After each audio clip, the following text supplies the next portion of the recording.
Welcome back, my friends, to the Derate the Hate podcast. I am your host, Wilk Wilkinson, your blue-collar sage, calming outrage and helping to navigate a world divided by fog and those who would spread that fear, outrage, and grievance. Each week, I'm sharing stories from my path and using the power of conversation and collaboration with my many great guests. Together, we chart a course toward understanding, bridging divides, and fostering a community where wisdom prevails over discord. Friends, it really is about bettering the world one attitude at a time. We did not create the hate, but together we can derate the hate. The only good thing about a bad attitude is we have the ability as individuals to change it. For me, it starts with gratitude and personal accountability. I am so incredibly grateful that you have taken the time to join me for another powerful DTH episode. Please remember to subscribe and share the DTH podcast with your network of friends. If you would like to support the show, check out the Support Us page on the Derate the Hate website. With that, my friends, let's get to it. Today, we're talking about a topic that hits close to home for so many people. Addiction, recovery, and the fight to reclaim control of one's life. Joining me is someone who's not only walked that difficult path, but has turned his journey into a powerful message of hope and transformation. Ken Cox is the author of Reclaim Sobriety, the 12 Rounds of Sobriety, a guide for overcoming addiction and taking back your life one step at a time. Ken's story is one of grit, growth, and the relentless pursuit of a better self. Ken is not just an author. He's also the President of Hostirian and host of the award-winning Clicks and Bricks podcast. With a career rooted in creating value and solutions for others, he's built a reputation as a successful entrepreneur and mentor. But today, we're diving into his personal journey. How boxing, mindset work, and even redefining masculinity helped him rise from the depths of alcoholism and trauma to become a sober gladiator. Ken's commitment to youth mentorship and his work with transformative practices like EMDR therapy are inspiring.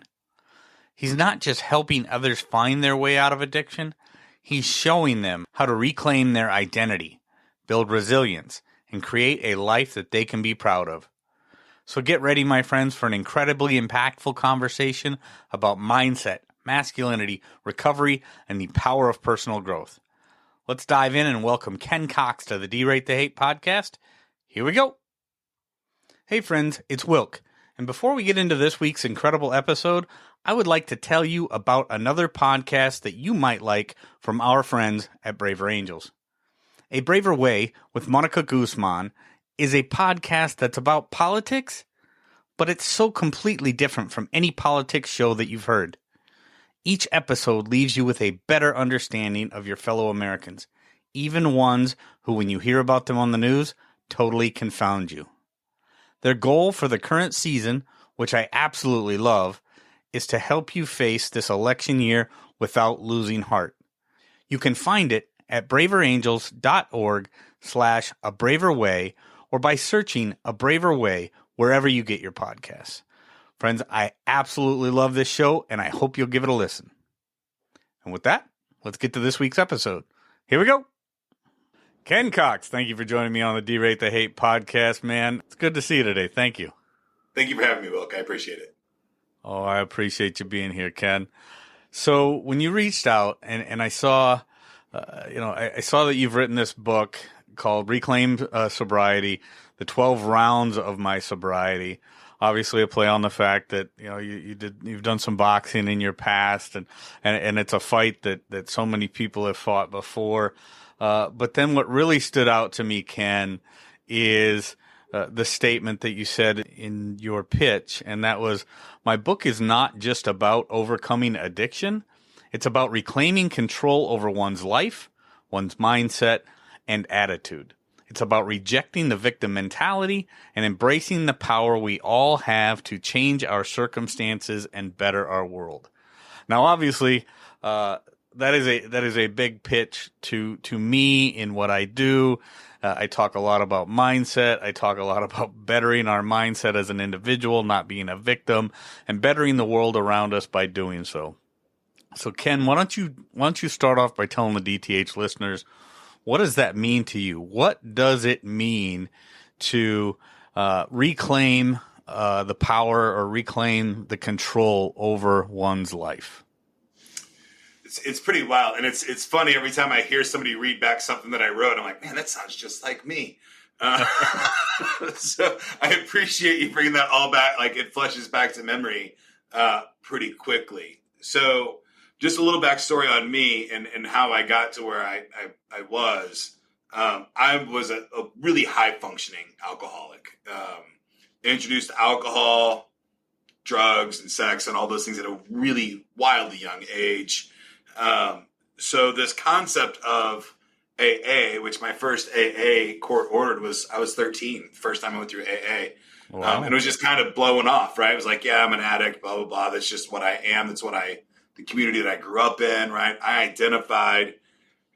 Not only did I identify as an alcoholic, I identified being a man was, part of being a man was being an alcoholic, right? Okay. And drinking beer and being able to slam beers and drink whiskey with the boys and rough house, right? So, the mark of a man for me was you could drink a lot, you had a lot of ladies, and you could fight. Like those were the things in my world that I represented as this is what a man looks like to me, and I identified as that. So admitting that I was an alcoholic was no big deal for me. It didn't matter, right? I knew it, and I went forward, and that gave me the excuses that I needed when it was time to take ownership and, okay, I have to quit doing this. Even fighting with my doctors and the judges and everybody else in my life. I'm like, no, I can't quit forever. That's not, alcohol is part of my life. Tried moderation for a long time, didn't work. I had the diagnosis of liver disease. Doc's like, you got to quit, right? You're going to die in a couple of years at best. And was miserable in this recovery world, right? Okay, I'm recovering from alcoholism.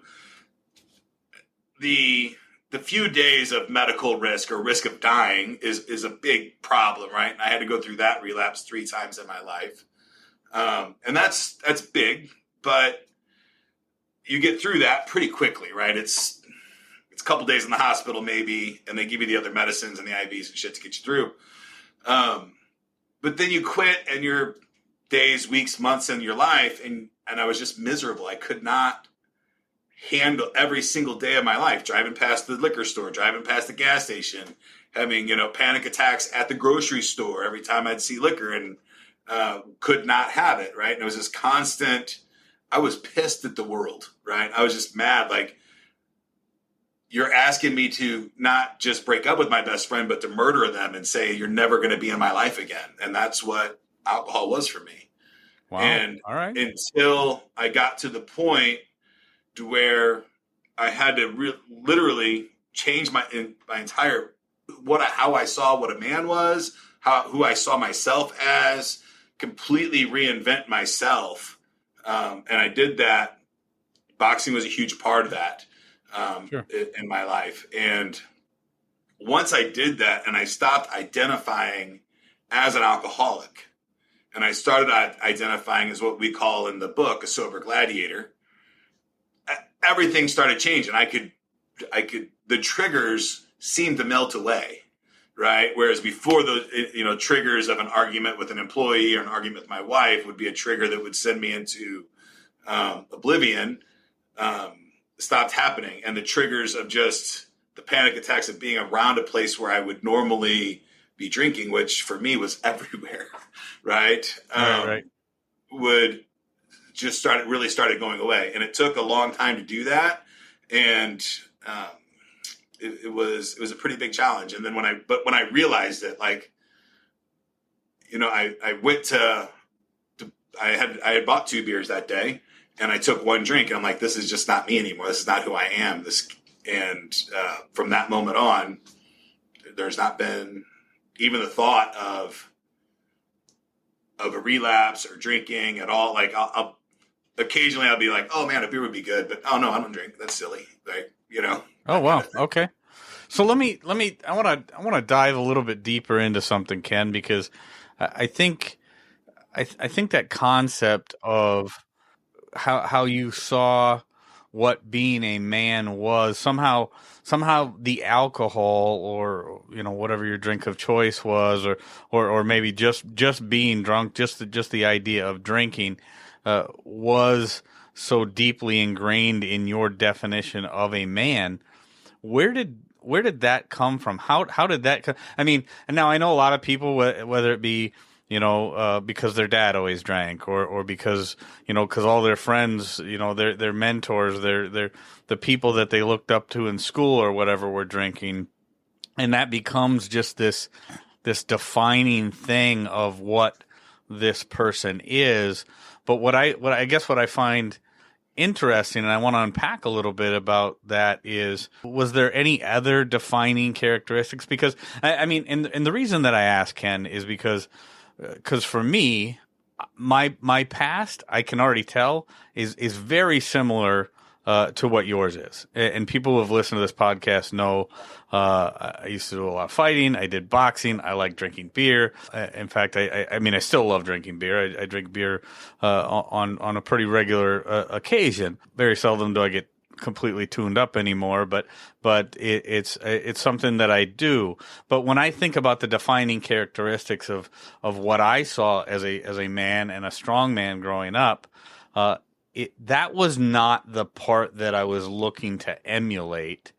That was more of the part that I'm like, this is a byproduct that kind of sucks. It's there, watching my dad and his friends drink and everything else.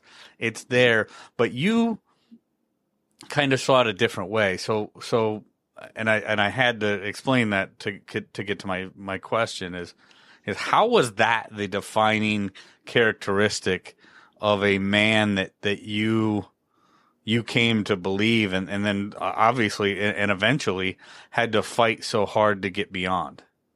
Yeah. So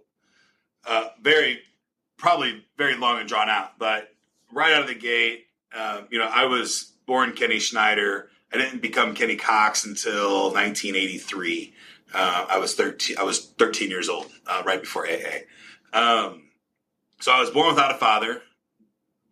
Mother is amazing. She's badass in every single way, right? But when I was born, she was homeless. We moved in. She was bartending at my uncle's bar, and we lived in the bar. Was part of that, right? So literally, my crib was in the back of the bar, and when I was old enough, I would put bar stools together and sleep across those bar stools. This is where she met my stepfather, and then from there on, my earliest memories were violent. And then we moved into a house, our first home, when I was like 3 years old, from an apartment. And it was, the neighborhood was bikers, middle class, lower middle class, lots and lots of multi-tenant apartments, and some houses in our neighborhood. So after work, it would be, garage doors open. The men were sitting outside, drinking beers, smoking cigarettes. The kids would be riding their bikes, running inside, getting beers for their dads and all that stuff, right? So that's just how it goes my entire life.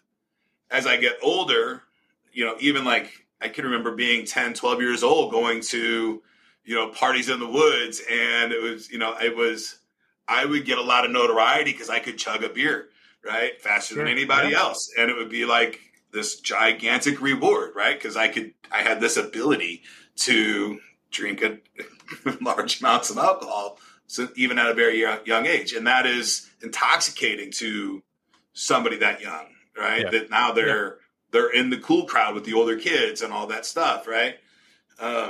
Fast forward to getting into business, right? I guess I was probably 24 years old. I got a little trouble with the IRS, and I needed to come up with some cash. So I started bartending. I was doing, IT during the day and bartending at night.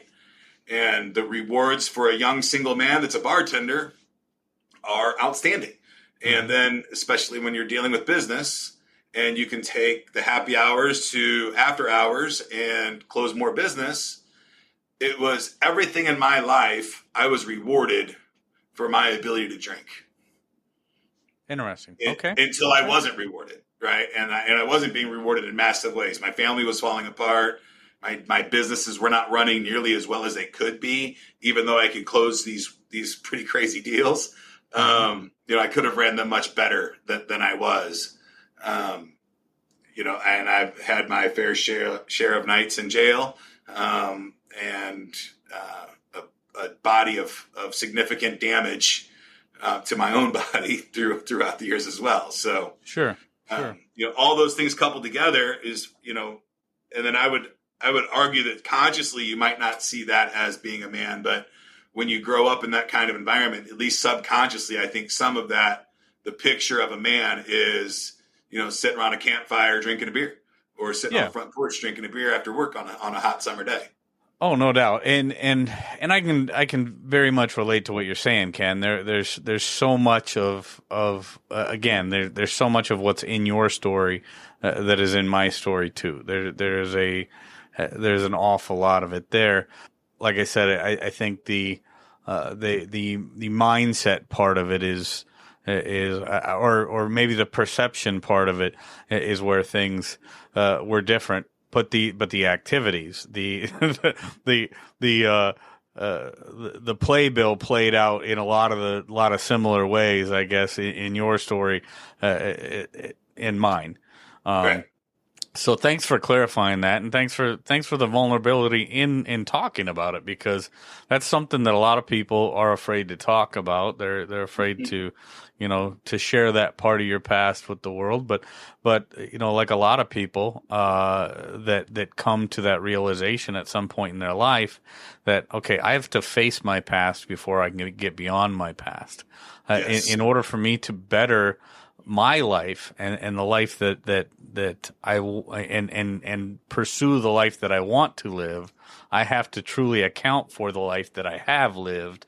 And now it sounds like you've done that, Ken. So why don't you again, we'll go back to the original question then and talk, not just about what you did, but how you did it. What was, obviously you talked about the times that you were in the jail and the times that you ended up in the hospital. Your health has completely gone sideways. How did you do this? I mean, that's the question that I'm sure a lot of people want to know is, yes. because our mind is a very powerful thing. Sometimes so powerful we can't get a handle on it. So talk to me about that. Absolutely. So right out of the gate, I mean, the look from the doctor that, hey, you've got 2 years if you don't quit drinking today is a pretty big motivator right out of the gate. And that can be a big motivator for a lot of people. I think until for me, and I learned a lot about this throughout this process, is post-acute withdrawal syndrome is really, really challenging. And where I would always fail would be in that bucket, right? And that part of that was because I was identifying and I had an inner conflict with myself of who I was and what I was doing, right? I was an alcoholic. I drank. That's what I did. That's who I was. It's how I saw myself. And I always had this inner conflict of trying not to do that. I didn't realize that until later, right? Until way later. So then I did a lot of EMDR. I did about 100 to 150 sessions of EMDR. And for the people that don't know what that is just at the end, what you're doing is processing your trauma from childhood, right? Sure. As an adult. So if you didn't process it before, and I think we all have unprocessed trauma, it's just a method of processing all your traumas from childhood or adult or whatever. And I'm a huge fan. I don't do much EMDR now. I don't have a need to, but it was a huge part of my recovery.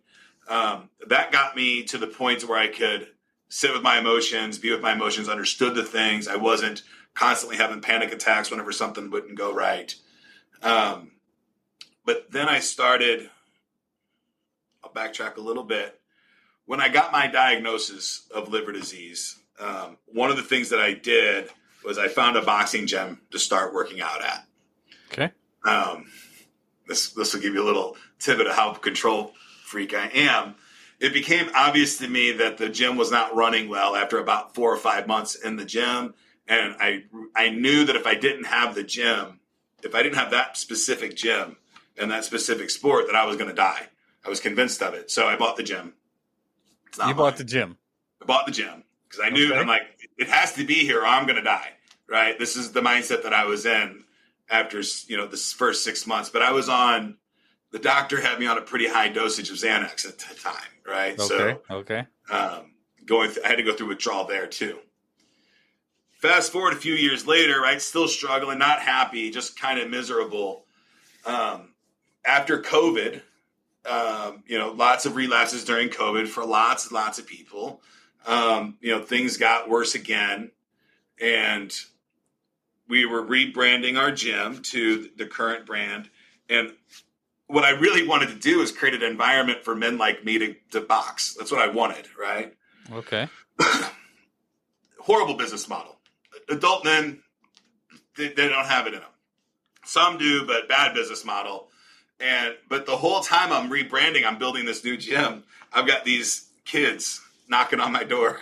And I swear, straight out of any movie you've ever seen, it's like, get the hell out of here, kids. I got no use for you, right? You're a kid. I don't even know how to teach a kid. I can't box you. Right off you'll fly through the thing, right?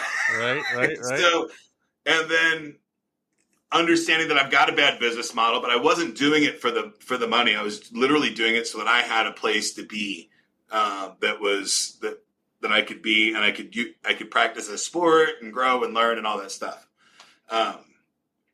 So finally, and the finances are getting bad. My wife's like, "Hey, we got to do something." So finally, these kids knocked on the door, and I'm like, "Come in Saturday. We'll figure it out, I guess." Sure. It became obvious to me, because I had done this. I'd come from a guy just off the street, start learning how to box, and then get in the ring, right? Compete. And it became obvious to me that I needed a lot of mindset work for these kids. Yeah. One of the things that I did for the kids was we came up with a set of core values. I started reading to them every day, because I don't do that in my day business, but we have something different than a core value. It's called the SMAC in our corporate IT world. But core values for the boxing kids. I start reading them every day to these kids, and they're instilling in them and they're instilling in me. And after a while, I realized that if I start coaching my addiction like I'm coaching these kids and changing their mindset and how to deal with fear, and, because once I got these kids, I started doing all kinds of stuff to learn how to coach them. I got my high flow coaching certificate, and so I went to school to learn how the neurotransmitters work and dopamine and serotonin and all those things, right? And then a lot of subconscious work and how to reprogram the subconscious with neurolinguistic programming. All the research that I did with the EMDR on my own before I decided to go in and start playing with my subconscious. That's when it was kind of like a big duh moment, right? Like, sure. You have to coach yourself like you're coaching these kids, and you have to get yourself to where you can face these things standing tall and proud about them, not like, a victim mentality where I was scared of this, or it was, no, if I'm going to beat this and be happy, I know that I have to be able to stand at a bar and look at somebody in the eye and happily go, no, man, I'm sober. Yeah. Not I don't drink, or no, I'm an alcoholic, or none of that shit. Just like, no, man, I'm sober. Like, it's cool. Yeah. No, that's cool. And being that our backgrounds are so similar, Ken, I have to imagine that the reason I bring this up is because of the kids and because of what you're learning, and then the sport specifically of boxing, and the boxing taking so much structure and so much discipline, and it's as much about the physical or the mental as it is about the physical, and if you're, like I said, knowing your background is so much like mine, I have to imagine that you're very similar to me in the sense that you learn a lot you learn about as much from teaching as you do from any other style of learning, and that's at least that's the way that it's been for me. From my experience, when I know that somebody is counting on me, looking to me as a mentor, looking to me as a coach, looking to learn from me, I begin to naturally learn by teaching, if that makes any sense. And it feels really good because I'm then getting as much out of that coaching experience that I'm providing to whoever is receiving it. I'm getting as much as I'm putting out. And I think that is hugely important. So when it comes to things like this, and so talk to me a little bit then, take me a little bit further into the lives of these kids then. I mean, obviously your story has benefited greatly from doing this, but talk to me a little bit about the people that are receiving this on their end. Yeah. So, wild stories. So right out of the gate, we were moving to a new location. Didn't realize this at all when I was moving. And, I was right down the street from a mosque. I'm not a wildly religious man by any stretch of the imagination. All right. But a lot of these kids were Muslim. Okay. Knocking on the door. Right. I don't care. Right. Come on in and we'll have a good time. And then a lot of them are Palestinian as well. So they had a lot of anger, a lot of hate built into them right out of the gate. Their parents, it was obvious to me right out of the gate, their parents want them to learn how to defend themselves, and things like that. And it just became extremely obvious to me that these kids specifically needed an outlet and needed somebody to help them, guide them, deal with these emotions that they're dealing with. Right. Mm-hmm, mm-hmm. And it's super sad because I know that they're not processing it properly because, I'll tell you a story about a little girl named Jenna. She's 11. She's a little bit older now, but when she was 11, we were standing out in front of the gym, and right next door to me is a Arab market place. Okay. Right. So it's our gym, and next door is an Arab market. Really great people, love them to death. But I'm sitting here talking with this young lady. She's 11 years old. She just got home for the summer, and she was back in Palestine. And we were talking, and I was like, hey, did you have a good summer? She's like, oh, yeah, I love it there. It's so beautiful, blah, blah, blah. And I'm like, are you glad to be home? She's like, yeah, I'm glad to be home, but, I really miss it there. And I'm like, awesome. Like, is there anything, I don't even know how it came up, but I just asked her a question. She goes, yeah, it's great, except for it's really hard to sleep. And I'm like, why is it hard to sleep? She's like, well, the bombs and the dogs. And that hit me. I'm like, shit, this girl, and she's smiling, she's like shrugging her shoulders, like this is just what it is. And I'm like, so then I started doing research on micro traumas, right, and that kind of stuff, and started trying to figure out how can I help these kids with these specific problems, right? Because I know what it's like to be stabbed, I know what it's like to be shot at, I know what it's like to be, imprisoned and held captive and all those things, but I don't know what it's like to live not knowing if the bomb's going to blow up my house that night or not. Mm-hmm, mm-hmm. Right. And that's a whole different level of weird things that humans have to deal with. So, and I knew that that's the kind of person that I was going to be dealing with for quite a while. So I needed to raise my game quite a bit to be there for these kids in a way that, and boxing is so perfect because I get to be there in a way that nobody else can be there for them. Sure. Right. Because I get to be a little harsher. I get to be a little more direct and things like that because it's expected in this sport. Yeah. And, thinking about, depending on where you're at in the world, what the circumstances are, it really starts to put things into perspective.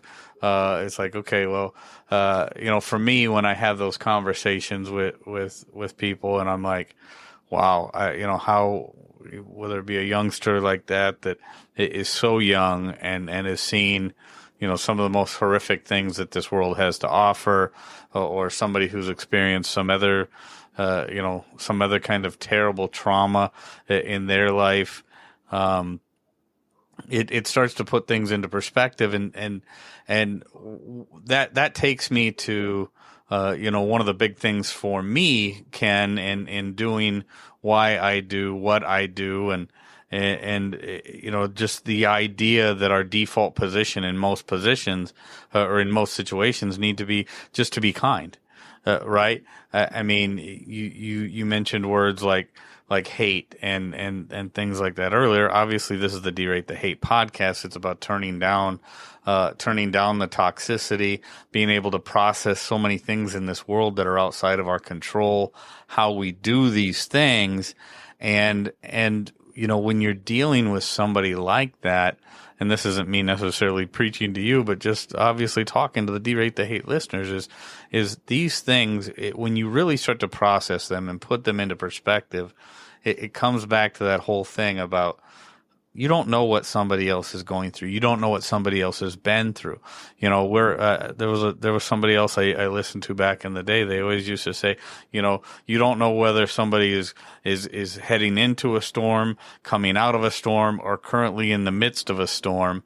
So just make your default position to be kind to that person, or in your case, using the experiences from your life, Ken, to say, look, I've been through some pretty bad stuff. Not to compare what I've been through to what you're going through here, but let's work through this and work through it together. And maybe something that I've experienced will help you process this better. So that's a beautiful thing, man. I mean, what you're doing for these kids and just being somebody that they can look up to, and then obviously. Like I said, the boxing thing is a beautiful thing. Like I said, I used to box back in the day too, and the structure that comes along with it, the mindset being as important as the physical part of it, and then just taking it to the next level, the controlling of one's emotions. Because you, being somebody who's been a boxer, one of the fastest ways to lose a fight is to lose control of your emotions. Yes. So, Ken, we're getting close to the end of our time here, man. Why don't you hit the highlights of your book, Reclaim Sobriety, 12 Rounds of Sobriety. I know this has been obviously a big part of the theme of our conversation today. But what are the few good, strong meat and potatoes things you want people to understand about this book? Where can they find out more about you? And then we'll wrap this one up. Absolutely. So what I did not intend to write this book, right? I wrote a different book. My editor said, this is not what you really need to do. You really need to talk about your story. So I went back and rehashed it, and Reclaim Sobriety is what comes out of that. What I wanted to do was be able to tell some stories in a non-judgmental, just some stories that I have. And in those stories, provide tools to people. So I took, the first chapter is called The Way In, right? And then we got 12 rounds. Each round is one of the core values. And I coupled it. AA is a wonderful program, and it works for a lot of people. It just doesn't work for everybody. Smart Recovery, and I'm a Smart Recovery practitioner as well, is a great program, but it allows for abstinence. And I don't think that that's something that an alcoholic in recovery can do if they really want to become a sober person. And a lot of recovery dharma's pieces of mindset change and relaxing and really getting into your subconscious. I took tools from all of those places, and each round is about one of the core values that we have for our boxing team. And the end of it ends with, just the press conference where you get to tell the world the new you after you're done with this amazing, amazing fight, if you choose to go on it. So it's a collaboration of stories with some tools hidden in there for people to use. And hopefully, there's a saying that my wife tells me all the time. She's like, you don't listen to me, but if, Mark Cuban or Gary Vee said it, you'd probably jump right on it. So it's an attempt at, if somebody's going to read it, and hopefully it's entertaining to them, but also they get some tools, or maybe they can hear something in a different way, said from a different perspective. And it fits into their subconscious better than it has before, just because maybe we're a similar type of people, right? Mm-hmm. And that's really what I intended to do with the book, and to have some fun with it and share some stories, and have my own therapy session while creating it. So that's what I set out to do. It's releasing November 19th, 24. And you can find, right now, if you go to reclaimsobriety.com, you can get a free, until then, you can get a free copy of the book. You can download it and enjoy it. Not the full finished copy, but the early release copy, and enjoy that there. And it's just reclaimsobriety.com. Super cool, man. That will be in the show notes. Ken Cox, I greatly appreciate your time today. I appreciate you sharing some of your stories with me, and keep on doing what you're doing to better the world in which we live, man. Thank you so much. Thank you, brother. Friends, if there's anything in this episode that provided exceptional value to you, please make sure to hit that share button. Share it with your friends, share it far and wide. And of course, if you haven't done so already, be sure to subscribe right from our website so you can get the Derate the Hate podcast sent to your email inbox every week. So this is Wilk wrapping up for the week, saying get out there, be kind to one another, be grateful for everything that you've got, and remember it's up to you to make each and every day the day that you want it to be. If there is something that you would like to share with me, you can catch me on most social media platforms, or you can email me directly, wilk@wilksworld.com. With that, my friends, I am going to back on out of here, and we will catch you next week. Take care.